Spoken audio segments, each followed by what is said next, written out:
বিশ্বের বিলাসবহুল গাড়ির তালিকায় যে ব্র্যান্ডটির নাম প্রথমে উঠে আসে সেটি হলো রোলস রয়েস। এই গাড়ি শুধু গাড়ি নয়, বরং ধনী, ক্ষমতাশালী এবং সম্মানিত ব্যক্তিদের মর্যাদার প্রতীক।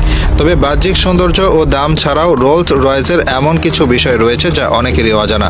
আধুনিক প্রযুক্তি, নিখুঁত নকশা এবং দুনিয়ার অন্যতম কঠোর মান নিয়ন্ত্রণের কারণে রোলস রয়েস আজ একটি অনন্য ব্র্যান্ডে পরিণত হয়েছে। রোলস রয়েসের প্রথম উল্লেখযোগ্য বিষয় হলো এর কোট লাইন বা বাইরের ডিজাইনের বিশেষ অংশ শুধু একজন কারিগরই তৈরি করতে পারেন। তার নাম হলো মার্ক কোট। তিনি এমন দক্ষতা ও অভিজ্ঞতা অর্জন করেছেন যে পুরো বিশ্বের মধ্যে একমাত্র তিনিই হাতের সাহায্যে এই জটিল কাজ নিখুঁতভাবে করতে পারেন। রোলস রয়েসের গায়ে থাকা এই কোট লাইন গাড়ির সৌন্দর্যকে যেমন বাড়িয়ে তোলে, তেমনি এটি ব্র্যান্ডের আলাদা বৈশিষ্ট্য হিসেবে বিবেচিত। দ্বিতীয় অজানা তথ্য হলো রোলস রয়েসের হুইলে থাকা লোগো বা চিহ্ন কখনো ঘোরে না। অর্থাৎ গাড়ি যত দ্রুতই চলুক না কেন, রোলস রয়েসের চাকায় থাকা সেই বিখ্যাত ডাবল আর লোগো সবসময় একই জায়গায় স্থির থাকে। বিশেষ প্রযুক্তির সাহায্যে এটি এমনভাবে ডিজাইন করা হয় যাতে গাড়ি চলার সময় ব্র্যান্ডের পরিচিতি ঠিক থাকে।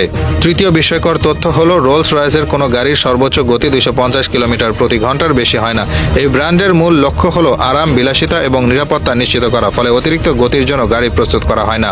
বিশ্বের অনেক দ্রুতগামী গাড়ির সঙ্গে রোলস রয়েসের প্রতিযোগিতা নেই, কারণ এটি সম্পূর্ণ আলাদা একটি মান এবং শ্রেণীর প্রতীক। চতুর্থ তথ্য হলো আজ পর্যন্ত পৃথিবীতে যতগুলো রোলস রয়েস গাড়ি তৈরি হয়েছে তার 60% এখনও সচল রয়েছে। এই গাড়ির স্থায়িত্ব এবং মান এতটাই উন্নত যে একবার কিনলে বহু বছর চালানো সম্ভব। এটি শুধু গুণগত মানের পরিচয় নয়, বরং ব্র্যান্ডের প্রতি গ্রাহকদের আস্থা এবং ভালোবাসারও প্রমাণ। পঞ্চম এবং সবচেয়ে গুরুত্বপূর্ণ বিষয় হলো একটি রোলস রয়েস গাড়ি তৈরি করতে 6 মাস বা তারও বেশি সময় লাগে, কারণ প্রতিটি গাড়ি কাস্টমাইজ এবং হাতে তৈরি হয়। যিনি গাড়ি অর্ডার করেন তার পছন্দ ও চাহিদা অনুযায়ী ইন্টেরিয়র, রং, কাঠামো এবং প্রযুক্তি যোগ করা হয়। এজন্য দ্রুত উৎপাদনের পথে হাঁটে না এই ব্র্যান্ড, বরং গ্রাহকের ব্যক্তিগত চাহিদা পূরণ করাই তাদের মূল লক্ষ্য।